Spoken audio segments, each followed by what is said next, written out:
Hello, and welcome to another episode of Digital Connections, where we bring you expert advice to connect you with the services and resources to build a successful business and ultimately to create the life of your dreams. The show is for entrepreneurs, business owners, and anyone interested in running a side hustle to their current 9-to-5. One episode at a time, we help you build a successful business through amazing digital connections. I'm your host, Nancee Johnson, a successful business owner and digital marketer. On my way to this spot in life, I've found amazing resources that have helped me grow my business, and they can help your business thrive too. Everyone needs a friend in digital marketing because digital marketing is about connecting people. So my friends, today we are talking brand and why your customers aren't buying from you. And more importantly, what should you be doing to ensure that they are? Brand can be a little bit like a great dating site. It allows people to find you, and when they do, it allows them to quickly understand how you fit into their world. To this point, brand serves those that you serve, and it brings you the connections you need to build a successful business. My amazing digital marketing resource for you today is actually two resources. They are fellow business owners, Gabriel and Kelly Shields with Benu Creative. Most businesses struggle to define their brand. Gabriel and Kelly help businesses discover who they are to develop a brand that is authentic to them, creating loyalty and trust with their audience and people. As a husband and wife team, they understand how a successful business is like a successful marriage. It requires two very different people to discover their shared values in order to make a healthy and beneficial decision so they can better the life of the other person. Gabriel and Kelly help businesses look beyond products and services so that they market effectively and establish the perfect marriage between a successful brand and successful people.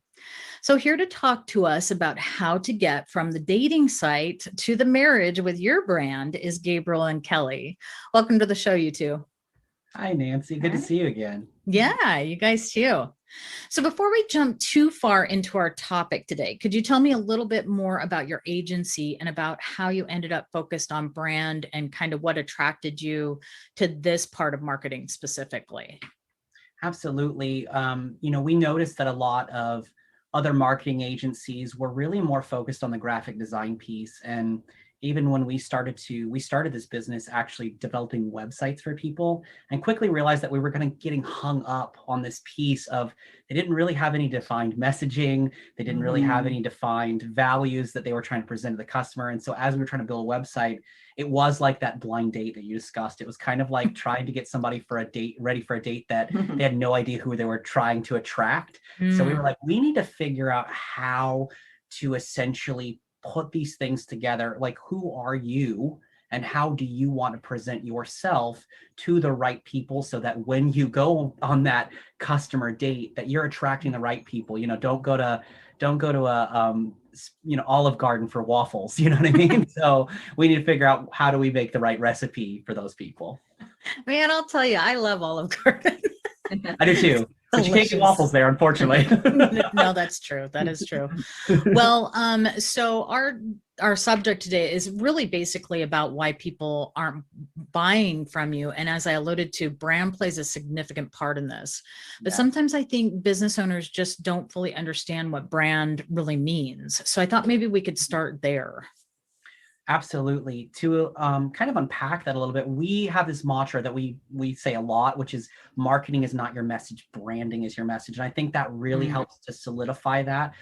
We can unpack that a little bit more, but ultimately what we mean by that is that, brand really is the core of who you are. It's your reputation. Marketing is just the vehicle or the catalyst that gets your information out there.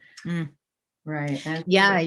Oh, I'm sorry, Kelly, go ahead. I was just going to add in here real quick, as Gabriel mentioned about brand being your reputation, that's what it really plays into internal and external factors as well, right? Because you have a certain messaging that your client sees, but also certain messaging and reputation that exists within your company culture as well.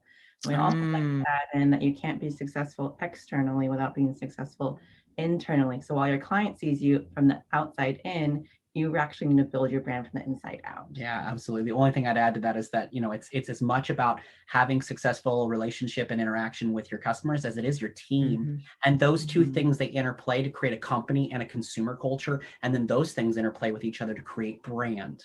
Mm.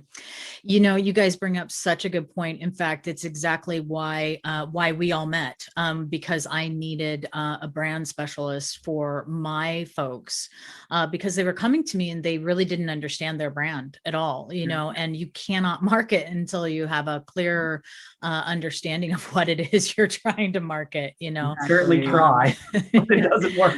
Right. And I think it also brings up a very good point that as you're looking at your brand, it does help you figure out whether things are working internally. And I love that. I love that. Well, so you guys actually gave me a list of top 10 reasons that people aren't buying. And so I thought maybe we could go through those and just kind of unpack each one a little bit more.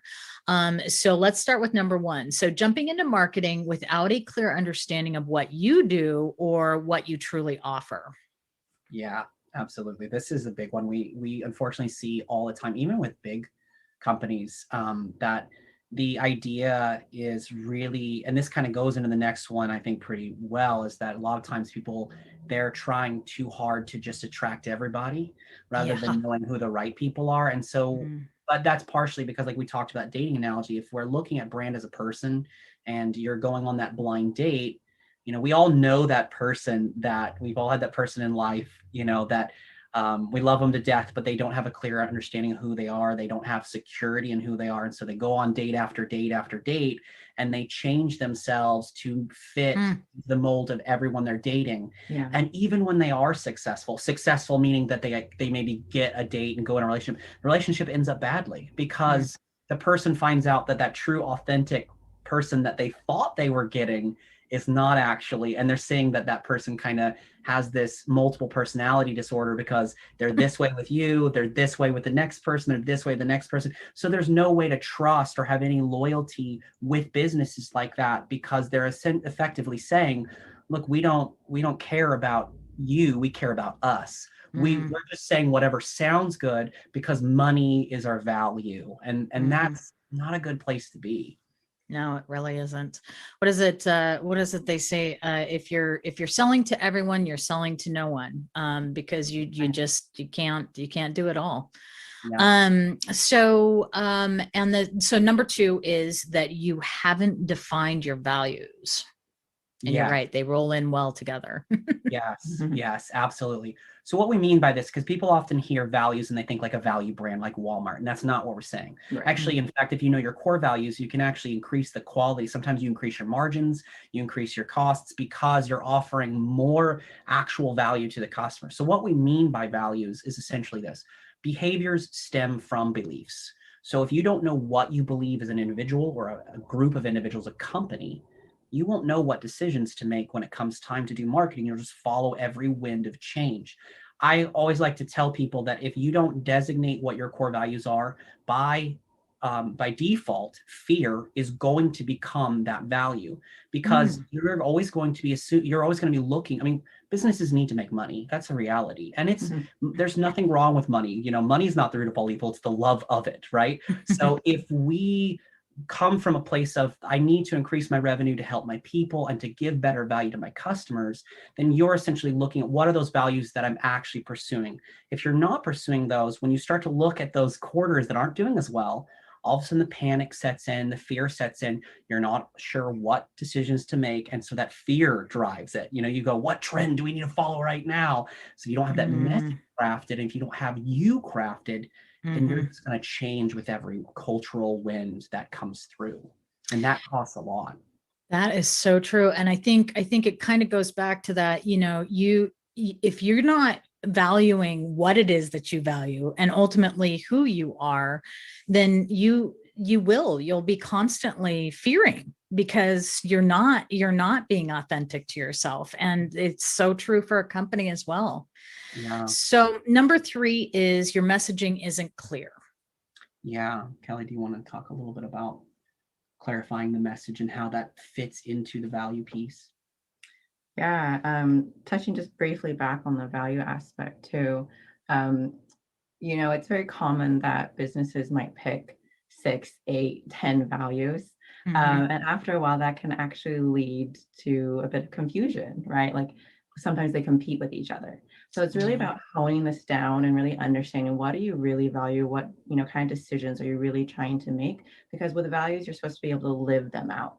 So that's why Mm. we recommend about three. A, because it's easy to memorize three versus 6 or 8, right? And B is you can actually live out those values.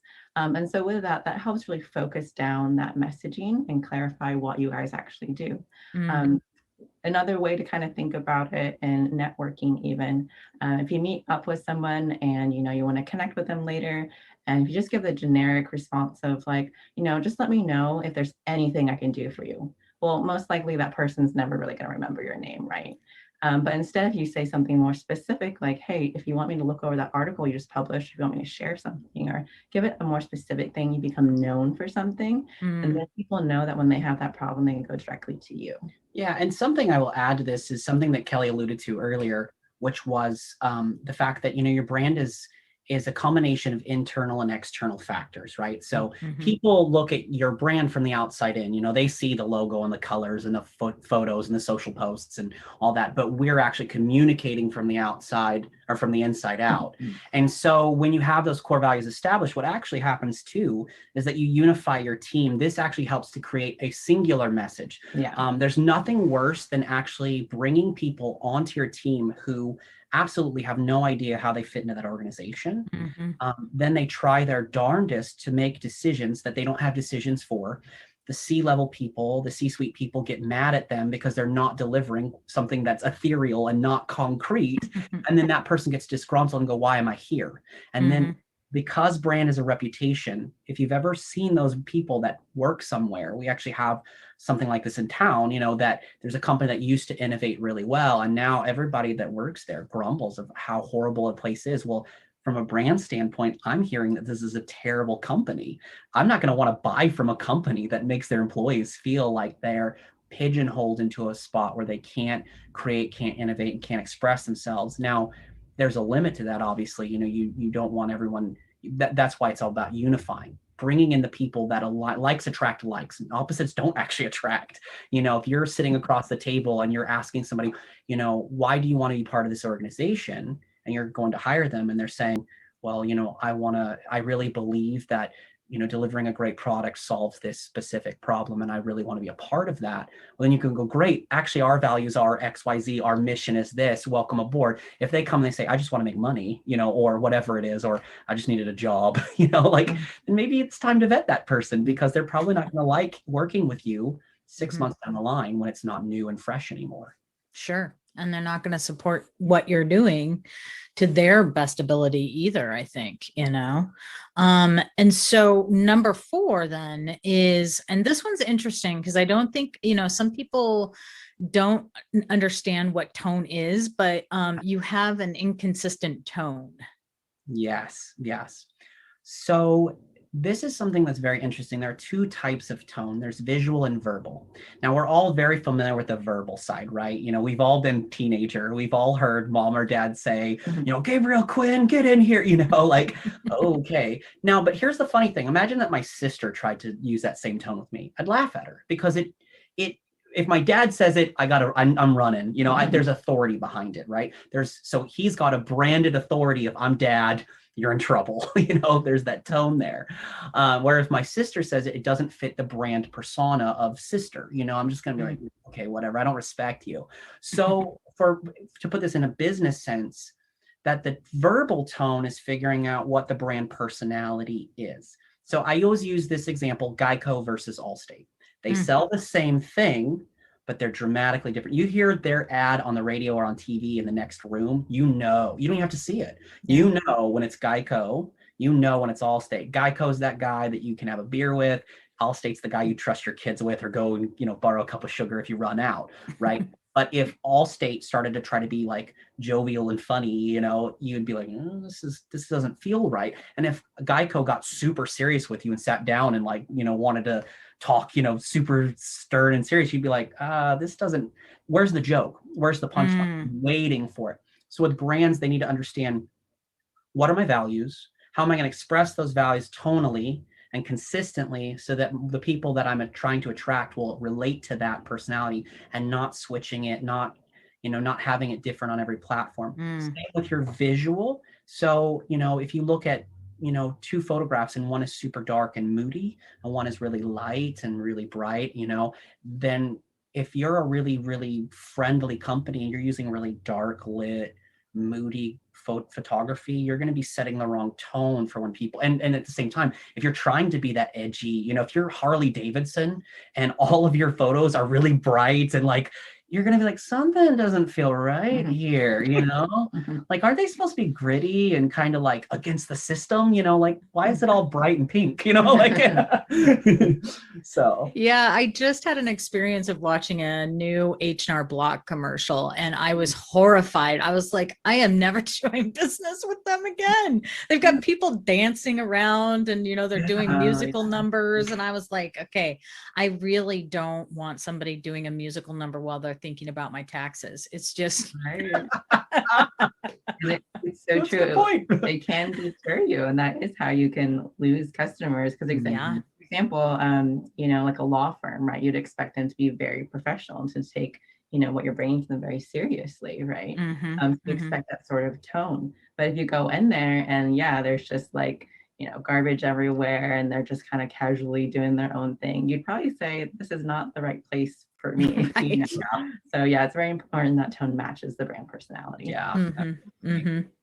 Well, and I think, to your point, and I know we'll talk about it a little bit later, but, I think it carries over to your employee culture as well. Right. And it's really what determines what people experience when they walk through your door, which hopefully we'll be doing very soon with every business. Right. Yeah. Oh, absolutely. Yeah. Okay. So number 5 is you're chasing trends rather than being authentic. Yes. And, we're going to sound a little bit like a broken record here because we're going to be going back to that core value piece. It really is your true north. I like to say to people that, it's your core values are not the compass or even the needle on that compass. They're actually the gravitational magnetic pull on your moral compass, leading it in the right direction.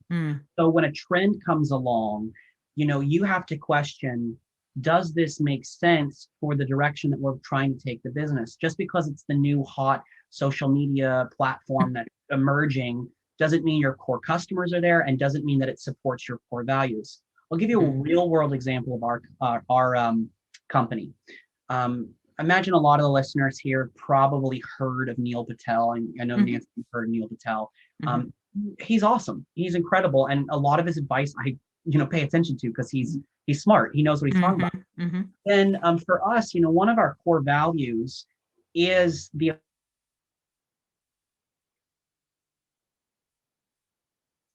ability to have good quality education. I wouldn't put in a college paper. I really want it to be, with all of the misinformation on the internet nowadays, I want to be very careful. And so therefore, he was talking about using guest blogging as a way to really grow, very, very quickly, and not in terms of just like, what we're doing right now, where we're, collaborating on this podcast, but just like bringing in everybody that you can to expand very, very quickly. I won't be able to vet that information.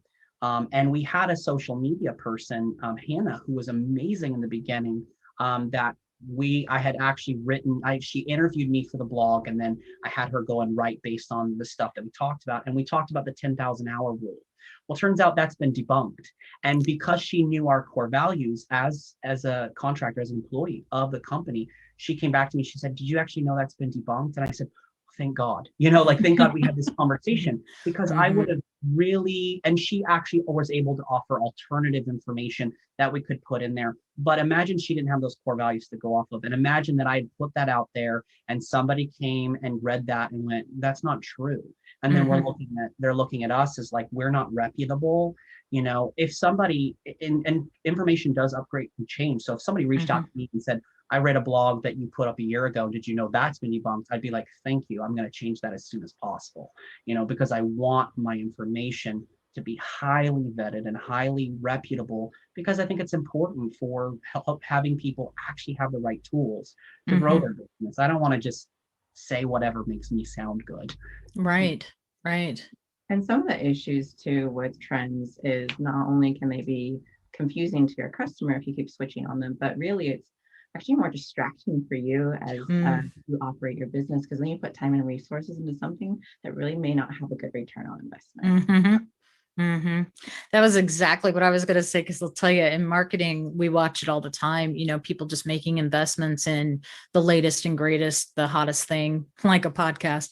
But, you know, a podcast may not be what's right for your business, and it may not be what is attached to you authentically. And it's why you should not be doing it for your business. You know, it's not right for every business, but it's a great trend these days, right?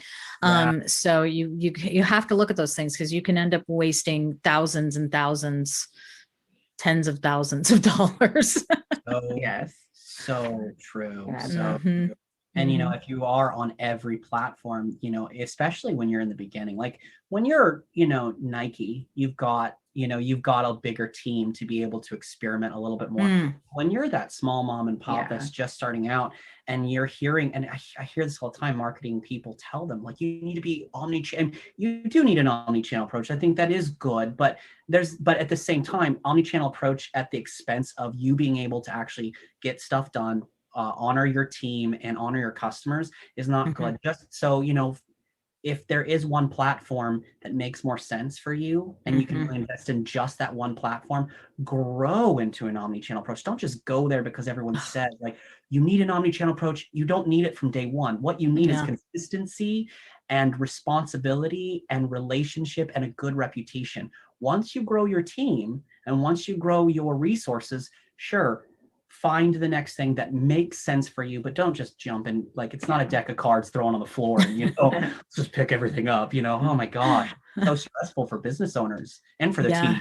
team. Yeah. And I think we see that so much, where people will just spread themselves too thin as well, because they want to be everywhere. And when you're everywhere, sometimes you're nowhere. So yeah. Yeah. All right. So number 6 is you are focused on product, services, or features rather than a solution or brand promise. Oh yeah. Yeah. See this a lot. People, when they hear the "what do you do," they take Mm. that literally. But there's subtext to it. Nobody's actually asking, "What do you do?" They're asking, "What can you do for me? What is the benefit of Mm. choosing you?" And so when we start to talk from a place of products or services, then essentially what we're saying is there's not a lot to us, because our competitors, they do the same thing. They do the same thing, but do they do it differently? You know, when you think of you know, a company like, I think about that 1984 commercial back in the day of Mm. Apple, the one that's so iconic. You could Google and YouTube it right now, with the girl that runs in and spins around with the hammer, and, you know, it's like 1984, right? Mhm. They were essentially saying, yeah, we make computers, but we make computers differently than our competitor. We're challenging the status quo. And that resonated with people, because people went, I want more than a computer, especially when we were verging in the 80s to a more computer style era. That was when computers really exploded and started entering the workforce. And then by the 90s, like, everybody had them, and even in their homes, right? And Apple knew that. So when we are communicating, just if they had just had a commercial about, here's our PC, it does this, it has a mouse, you know, like, boring, you know what I mean? Like, who cares? Who cares what your products and services are? What's your solution to my problem? How can I come to you and get my itch scratched? You know what I mean? Like, I got an itch, can you scratch it? I don't care if you Yeah. have the, you know, are you going to help me? How are you going to help me? How's it benefit? Well, I think back then though, Gabriel, having a mouse with your computer was pretty exciting back then. That's So, true. That's probably true. Yeah. Yeah. So, That's a really so like example too. oh yeah. So yeah, you Just a reminded. simple way to remember it as well. This is a simple way to remember this, is that your customers don't care about the ingredients, they care about the flavor. So, you know, if you're baking a cake, nobody's going to go, tell me about the cake, and you're going to go, well, it's made of flour and eggs and sugar. You know, you're going to say, well, you know, it's decadent and delicious and moist, and you know, it's, maybe you might mention that, you know, you're using mousse instead of icing, but you're going to describe why. It's because it's richer, it's creamier, it's, you know, it just lingers with you. You know, if you just talk about the ingredients, people are going to go, okay, like, we're done here. right? Yeah. You can go get a dozen eggs down the store. Thank you. Yeah, exactly. All right. So number 7 is, so this next one is a little hard for people to swallow sometimes, because everyone likes to think they know exactly who their customer is and what they're looking for. But the fact is that many of us just do not understand our customers, you know? Yes. Mm-hmm. Yes. When it comes to discovering who your true customer is, and we hear things like target audience, right? We like to call it customer avatar, because avatar means actually stepping in and embodying something. You know, we want you to step in the shoes. It's an empathetic marketing strategy. So rather than beginning with the demographics, because that doesn't necessarily, those are good, but it doesn't tell you as much about asking you, what are the values, goals, and interests that your potential customer might have? Because ultimately you want to be speaking to the goal. Like, what is your goal? I'll give you a great, a really good example of, like, you know, health related products, or like, you know, they've started to talk about, like, it's a, you know, come work out. It's not a workout, it's a lifestyle.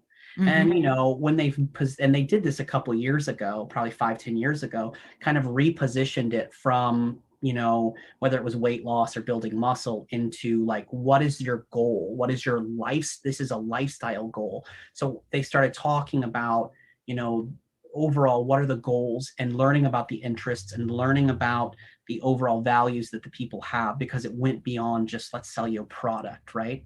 And this worked very successfully, because ultimately, you know, there are certain things, like if you have a very niche product, maybe you will be selling just to moms, you know, and just to women of, you know, 25 to 35. And that's important. But what are their goals? Is it, you know, if it's a baby product, is it, you know, are they trying to bond with their children more? Is it trying to make their day easier so they have more time with their family?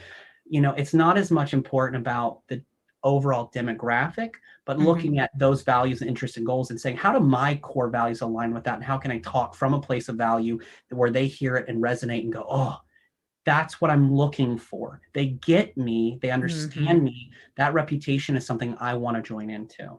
Yeah, absolutely. Right back to that dating site. Yeah. I want that one. Yes. Love that one. So number 8, you're not clear on what makes you unique from your competitors. Yes. Yes. And this goes back to that piece where we talked about products and services. One of the things that I recommend that people do is doing what's called a SWOT analysis. And I recommend they do this annually. This is a perfect time to talk about this, because, you know, 2020 hit, and most people, I mean, nobody, if somebody's clairvoyant out there, let me know, because I'd love to hire you if you can see the future. But we're not clairvoyant. Most of us aren't, at least that I know of.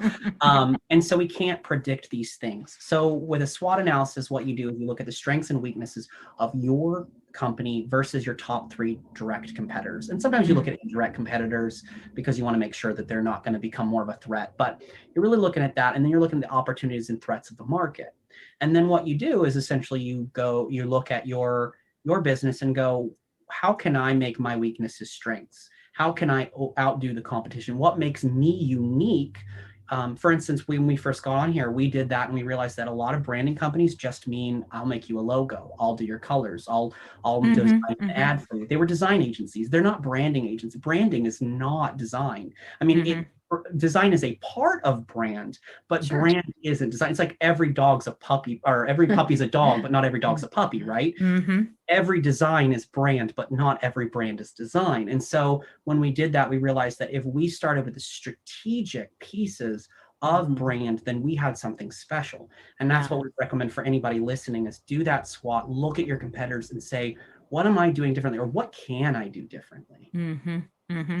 And actually, it is one of the reasons that I reached out to you guys to begin with, was because you had that differentiator, that you actually did care about those things and knew the importance to brand. So yeah. Let's see. So we are on are we on number 9 already? Your team isn't clear about their expectations on your purpose or their purpose in your organization. Yeah. You want to take this one? Sure. I'm seeing if she's clear on. Right. I'd hope so. It's just the two of us, really. So hopefully. Yeah, well, that goes back more into the internal part of branding, right? People want to have a sense of purpose in what they do, right? And if it's not clear to them of what their responsibility, what their job, and what they do actually matters, that's when morale really starts going down. And it kind of gets to the point of they think, well, what's the point then? Like, why am I doing this? Like, why should I continue doing this, right? And so, yeah, it's really important that, again, that branding and that part of that reputation is built internally as well, because it will show up externally. Yeah. And how that fits into kind of what we're talking about, how that's like making it where people aren't buying from you and what you can do instead is that, like we talked about earlier, it can damage your reputation. You go from being an innovative company to not able to hire innovators because they know that there's no place for them because that core value wasn't there, right? So because brand is internal and external factors, it's as much about keeping the team unified and understanding how they fit into the whole. Because if morale does go down, it actually does cost you lower productivity rates, larger turnover, rehiring. It's all, and that all feeds into the reputation. The worst thing that you can do is have a employee that answers the phone and they are just not happy. Instead of being like, hey, this is Benu Creative, how can we help you? Being like, hey, this is, hey, I just hate being here, like. Ironic that you've got the emergency. Yeah, we actually live by a fire station. So that's exactly what they're feeling in their head. They're like, emergency, totally. another job. They're probably sitting there on the phone at the same time, like, improving their LinkedIn and like talking to their employers, instead of actually focusing in, because when they know that your brand, your business is providing a sense of purpose for them, that's where the loyalty comes in. And it not only saves you money and productivity, but it also ensures that when they're on the phone or networking or Zoom call or whatever, they're interfacing with the customer, they actually want that business to succeed because they themselves as a part of it. It's as much their success as it is the business success, and they want the customer to succeed. So it's all this company culture, this sphere of influence of going, I know that what we're about is giving this customer, this client, this really, really good opportunity to grow, reach their goals. And I know the impact if I sell well, or if I do this XYZ, it improves their lives. And that gives me a sense of purpose and strength and to put a smile on my face to know I helped somebody today. And at the same time, the more sales that we make, the better the business does, the more I flourish, the more opportunities that I have. It all makes it where your customer more likely, when they hear that person on the other line, they're going, this is what I want to buy from. Because after all, there's even, I believe, don't quote me on this, this may be a little old statistic, but I read recently, I think that it's like 25% more likely to spend more money with a company that has better customer service. So people are oftentimes to race to the bottom, but your customer is more likely to spend even more money. I mean, I know I would, if I can be on the phone for 10 minutes versus an hour and actually get I'll pay you more money, period. Absolutely. Absolutely. Take my money. Here it is. I've been on the phone for 10 minutes. We're fixed. You are pleasant. Great. Rather than an hour arduous. This is the worst hold music ever. The person got transferred 14 times and I got to call back tomorrow. Right. Not worth my time. Right. I think it also makes it easier from a leadership perspective when you are clear on what the expectations are, when you're clear on what the values of the company are. It makes it so much easier, first of all, not just for your employees to be loyal to you, but to understand when somebody doesn't fit into that mix. That way you're not wasting your time either, so I think it's a great leadership tool as well, Oh, Yeah, Mhm. 100%. And sometimes it's not even whether the person is directly a right fit. Sometimes you're able to see like where things went off. You know, because Mm, if we're going north and we hit northeast, you're close, right? But you yeah. can correct that person and see like where their intentions were. You know, if they have good intentions, but they kind of miss the mark, you can correct them, but you have a benchmark to do it. Here are Mhm. core values. Here's where we kind of strayed. That's okay. What can I do to support you, to help you to understand how we can realign that compass? That magnetic pull comes back on that compass. Mhm. And instead of firing somebody or blowing up, or, you know, and unfortunately, I've worked for companies where that's happened, you know, instead of that happening, it's, you know, then you're able to connect with them and go, is everything okay? You know, Yeah. because people are people and sometimes stuff's happening at home, sometimes, you Mhm. know, and it's just the reality of it. Everybody, you know, we have to assume that people have decent intentions when they work for us, you know, Mhm. as long as we've done the vetting process in the beginning and we didn't Right. have a person that was like, I just want to make a quick buck, you know. Yeah, for sure. Well, and I think number 10, it kind of goes right along those same lines, because number 10 is you have a confused team or customer that's giving bad word of mouth, basically. And that's ultimately what happens, right? Yes. Yes. In fact, I would say that one of the least expensive marketing tools that you can do is develop the reputation enough where even your customers know exactly how to promote you. They become your Mhm. brand ambassador. Yeah. Yeah. Hmm. We tend to think about business, especially now in this era, especially after COVID and stuff like that, that everything happens online first. We have to remember that there are two types of things. There's URL online and there's IRL in real life. And Hmm. life happens for our customers IRL in real life first. Even if they're leaving you a review on your Google My Business listing or wherever it may be on your website, whatever, it's because there was a real relational interaction that happened in real life that led them to do that. And the person that's going to read that review that might likely be your potential customer, they have a whole slew of life problems or they have a life that where there are problems that they're looking for a solution to. Hmm. And that's when they start to get online. So first it's real life.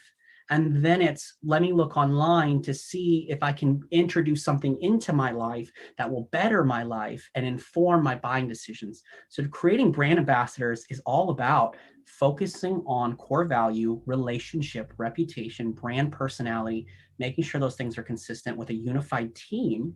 And then ultimately, when people come to you and they see you and they've experienced what you can do for them and they walk away happy, there's no doubt that they're going to tell everybody they know that needs that same thing. There's no other place you should go but Yeah. this brand. You should do it, and there you go. You're making sales, and people are always looking for how can I make sales in my sleep. That's how to do it. Mhm. Right. You Right. don't have to coerce them to be your brand ambassador. Take care of them. Hmm. Know how you can unify your team, unify your message, focus on relationship because that works through reputation, and then they'll sell for you while you're Mhm. sleeping. Mm.